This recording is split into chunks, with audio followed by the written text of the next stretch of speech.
छत्तीसगढ़ में पूर्व मुख्यमंत्री भूपेश बघेल के बेटे चैतन्य बघेल की गिरफ्तारी के बाद कांग्रेस ने आज चक्का जाम किया। अलग अलग जिलों में कांग्रेस ने दोपहर 12 बजे से 2 बजे तक नेशनल हाईवे जाम कर दिया, जिसको लेकर छत्तीसगढ़ में आज खूब राजनीति हुई। सबसे पहले कांग्रेस के प्रदर्शन को लेकर क्या क्या तस्वीरें सामने आई है, वो देख लीजिए।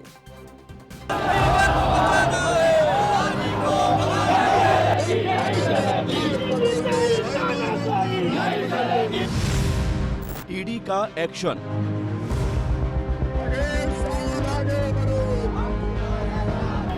कांग्रेस का प्रदर्शन, प्रदेश में चक्का जाम।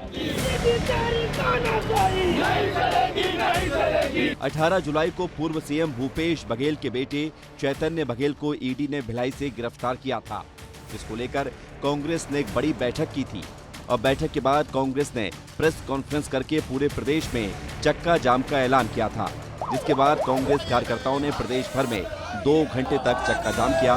इस दौरान कांग्रेस के बड़े नेता भी सड़क पर उतरे। तस्वीरें देखिए, रायपुर में पूर्व मुख्यमंत्री भूपेश बघेल कार्यकर्ताओं के साथ वीआईपी चौक पर चक्का जाम में शामिल हुए। भूपेश बघेल ने हाईवे पर बैठकर प्रदर्शन किया और एनएसयूआई के कार्यकर्ता बस में चढ़कर नारेबाजी करते हुए दिखाई दिए। दूसरी तस्वीर बस्तर से सामने आई है, जहां प्रदेश कांग्रेस अध्यक्ष दीपक बैज ने बस्तर को दक्षिण भारत से जोड़ने वाले नेशनल हाईवे को जाम कर दिया। तीसरी तस्वीर जांजगीर चांपा जिले से आई है, जहां नेता प्रतिपक्ष डॉक्टर चरणदास महंत भी ईडी के खिलाफ आयोजित प्रदर्शन में शामिल हुए। चौथी तस्वीर दुर्ग जिले से आई है। ये बेहद खास जिला है क्योंकि ये पूर्व मुख्यमंत्री भूपेश बघेल का गृह जिला है, जहां कांग्रेस के कार्यकर्ता सड़क पर गाड़ी खड़ी करके चक्का जाम करते हुए नजर आए। चक्का जाम के दौरान कांग्रेसियों ने कहीं टायर जलाए तो कहीं बस पर चढ़ गए, तो कहीं डीजे के साथ तो कहीं सड़क पर लेटकर कांग्रेसियों ने प्रदर्शन किया। कांग्रेस ने जिन जगहों पर चक्का जाम किया था, विस्तार न्यूज के सहयोगियों ने उन जगहों से चक्का जाम की स्थिति का जायजा लिया है। हमारे सहयोगियों की इस रिपोर्ट को आप देख लीजिए।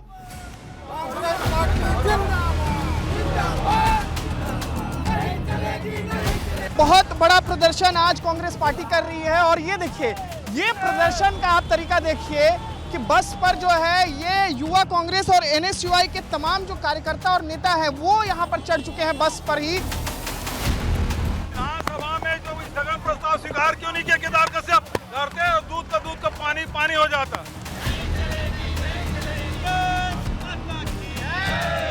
ये जो विरोध हो रहा है उस बात को लेके हो रहा है कि राजनीतिक प्रतिद्वंद्विता को आप इस हद तक आगे बढ़ाना चाह रहे हो ईडी का इस्तेमाल करके।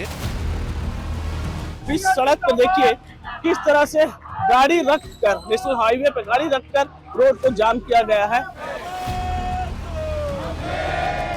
सरकार को हम बताना चाहते हैं कि आप ईडी सीबीआई की रेड कर लो, एफआईआर कर लो, उससे डरने वाले नहीं है। हम छत्तीसगढ़ को बचाने के लिए लड़ रहे।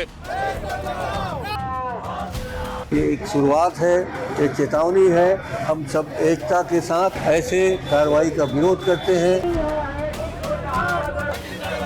ये तस्वीर जो है कांग्रेस के आंदोलन के कारण जो जाम लगा है, वहां तक आप देखेंगे वहां तक खड़ी हुई, यानी सड़क के आर और पार जो है कुछ नहीं दिख रहा है।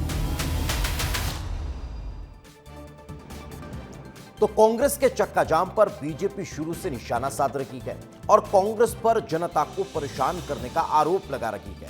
आज भी कांग्रेस के चक्का जाम पर उप मुख्यमंत्री अरुण साव ने प्रेस कॉन्फ्रेंस की और कांग्रेस को आड़े हाथों लिया और कहा कि आर्थिक नाकेबंदी को छत्तीसगढ़ की जनता ने नकार दिया है।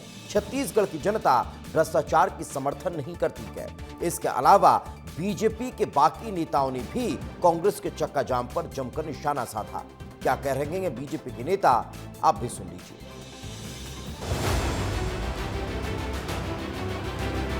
हमेशा कांग्रेस पार्टी का ये स्वभाव रहा है कि अपराध और अपराधियों के साथ वो खड़े नजर आते हैं। कांग्रेस पार्टी को न जनहित से लेना देना है, न जनता से लेना देना है। अगर ये जन कल्याण का विषय नहीं है तो जनता के बीच आंदोलन कैसे हो सकता है? कांग्रेस ये कहना चाहती है कि भ्रष्टाचारियों के खिलाफ कार्यवाही न की जाए, या कांग्रेस ये कहना चाहती है कि भूपेश बघेल और उनके पुत्र ये दोनों ही कानूनों से ऊपर हैं? भूपेश बघेल जी ने अपने बेटे को बचाने के लिए और उसकी राजनीति चमकाने के लिए पूरे कांग्रेस को चुन किया है। अगर द्वेषपूर्ण कार्रवाई कर रही है तो उसके लिए है कोर्ट है, जाएं वहां पर उसको प्रस्तुत करें। चोरी ऊपर से सीना जोरी। पैसे का अवैध कमाई किया गया, दिल्ली दरबार में पहुंचाया गया। इस नाकेबंदी से साबित हो गया पूरी कांग्रेस व्यक्ति के ऊपर केंद्रित है, जनता के प्रति उनकी कोई जवाबदेही नहीं है। तो आज एक तरफ कांग्रेस का चक्का जाम था, तो दूसरी तरफ भूपेश बघेल के बेटे चैतन्य बघेल की कोर्ट में पेशी थी। 5 दिन के रिमांड खत्म होने के बाद चैतन्य बघेल को कड़ी सुरक्षा के बीच दोबारा रायपुर कोर्ट में पेश किया गया, जहां कोर्ट ने चैतन्य बघेल को 14 दिन की न्यायिक रिमांड पर भेज दिया है। मामले को लेकर क्या कह रहे हैं ईडी के वकील सौरभ पांडे और बचाव पक्ष के वकील फैजल रिजवी, वो भी सुनवा देता। इन्वेस्टिगेशन के दौरान बहुत सारे सवालात उनसे किए गए, बहुत सारे डॉक्यूमेंट से कन्फ्रंट कराया गया, स्टेटमेंट से कन्फ्रंट कराया गया, जिसमें कई में इनका कंसीड भी उन्होंने किया है। को जुडिशियल कस्टडी में भेजे जाने के लिए हमने माननीय न्यायालय से याचना करी, जो स्वीकार की गई है, और 4 अगस्त तक उनका जो है जुडिशियल रिमांड को ओके किया गया है। भविष्य में अगर हमको ऐसा लगेगा कि हमें कुछ पूछताछ की और आवश्यकता है तो न्यायालय की अनुमति लेकर जेल में की जा सकती है। आज ईडी ने जो 5 दिन की कस्टोडियल रिमांड ली थी, वो आज समाप्त होने के उपरांत ईडी ने जो एप्लीकेशन पेश किया है वो जुडिशियल रिमांड का पेश किया है कि 1000 करोड़ बोल रहा है लक्ष्मीनारायण बंसल जो एक आरोपी है, फरार आरोपी है, उसकी बातों में आप कितना विश्वास करेंगे कि अगर आप किसी को आरोपी को वारंट दिखा के देखो तुम्हारा वारंट हमारे हाथ में है, उससे गन पॉइंट में कुछ भी बुलाओ, ये गन पॉइंट है, वारंट मतलब एक गन है, एक आपको डरा के जो भी आप लिखवा लीजिए। आप एक आम आदमी से आप बताइए तुम्हारा वारंट मेरे पास है, ये बोलो तो बोलेगा वो। तो अपनी आज़ादी को बचाने के लिए लक्ष्मीनारायण बंसल ने ये सब बयान दिया है।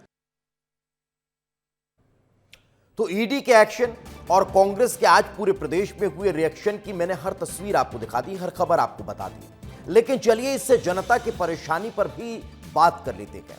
तो छत्तीसगढ़ में कांग्रेस के चक्का जाम की हर तस्वीर आपने देखी, सियासत भी आपको समझ में आ गई। अब चक्का जाम से कितना नुकसान होता है और जनता को इससे कितनी परेशानी हुई है, ये भी देख लेते हैं। सबसे पहले नेशनल हाईवे जाम करने से लोग कितने परेशान हुए हैं, इससे जुड़ी रिपोर्ट आपको दिखाता हूं। कांग्रेस का चक्का जाम, जनता परेशान, ट्रक वालों को नुकसान। कांग्रेस के चक्का जाम में सड़कों पर गाड़ियों की लंबी कतार लग गई। बड़ी गाड़ियों से लेकर कार और मोटरसाइकिल तक लगभग सैकड़ों गाड़ियां घंटों तक सड़क पर खड़ी रही। लोगों को चक्का जाम खत्म होने तक इंतजार करना पड़ा, जिससे कई लोगों का काम प्रभावित हुआ। किसी को काम पर जाना था तो किसी को अस्पताल, लेकिन चक्का जाम के चलते लोगों को घंटों इंतजार करना पड़ा और गर्मी भी झेलनी पड़ी। सुरक्षा कारणों के चलते चक्का जाम के दौरान पुलिस प्रशासन के जवान भी मौजूद रहे। परेशानी को लेकर क्या कह रही है जनता, सुन लीजिए। जाम में फंसे हुए आम पब्लिक को बहुत ज्यादा परेशानी हो रही है। ऑफिस जा रहा हूं, लेट हो गए, अरे बहुत ज्यादा लेट हो गया। अब वापसी भी नहीं जा सकते, आगे भी नहीं जा सकते, ऐसे हो गई स्थिति। परेशानी दे रहे हैं जनता को, अपना छोड़ाना चाहते तो जाके जेल में छोड़ाए। सर समर्थन करने के तैयार है हम लोग, लेकिन सर ऐसा समर्थन थोड़ी होता है जो पब्लिक को परेशान करके समर्थन करें। ठीक जाम करने का सबको पावर है, कुछ समय के लिए छोड़ देना चाहिए। जरूरी काम वाले भी हैं, वो नहीं जा पा रहे हैं टाइम में। परेशान करी हम लोग दिल्ली राजरा जाना है, आदमी भूखे प्यासे है, ऐसे पब्लिक ला रोक के हलाकान नहीं करना है ना भाई। हमारा मीटिंग काम थोड़ी सा उसमें लेट हो रहा है, हमें क्या करने का, यहाँ तो पानी भी नहीं है, कुछ नहीं है, क्या करेंगे ऐसे में। महिला को तकलीफ है, छोटे छोटे बच्चे हैं, अभी 1-1.5 घंटे से बैठे इधर।